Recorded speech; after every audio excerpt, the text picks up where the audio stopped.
Good morning po sa inyo lahat. Isa pang mariyugto ng ating daily Bible blessings. Pamagat po ng ating aring umaga ay, handa ka na bang mangisda? Handa ka na bang mangisda? Maminaalam po natin na tungkulin ng bawat Kristiyano na mangisda ng mga kaluluwa para sa ating Panginoon. Ngayon po di po lahat ay gumagawa nito. Bakit po kaya?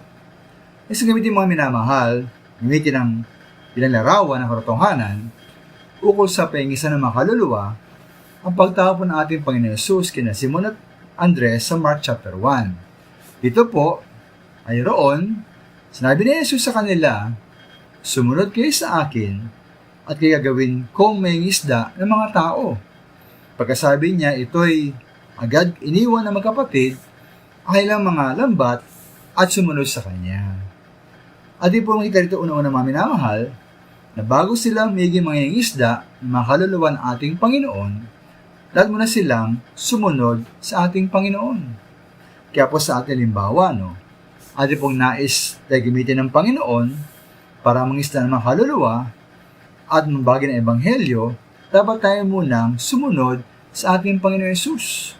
Halimbawa po, sumunod tayo sa mga simpleng utos ng Panginoon, tulad ng panalangin, pagbabasa ng Biblia, pagdalo sa panambahan, pagbibigay sa kanyang gawain, at tuwing ang pagmamahal sa ating kapwa.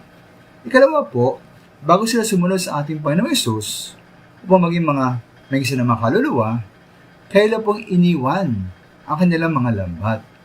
Ngayon po sa atin, meron ba tayong dapat iwan at talikuran sa ating buhay na maaring maging hadlang sa ating lubos na pagsunod sa ating Panginoon, sa pagbabagi po ng Ebanghelyo, tulad po ng mga masamang gawain, pangit na pag-uugali, at tinatagong mga kasalanan.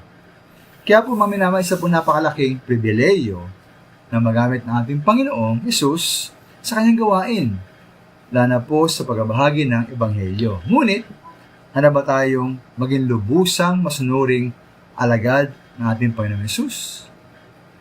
Maraming salamat po.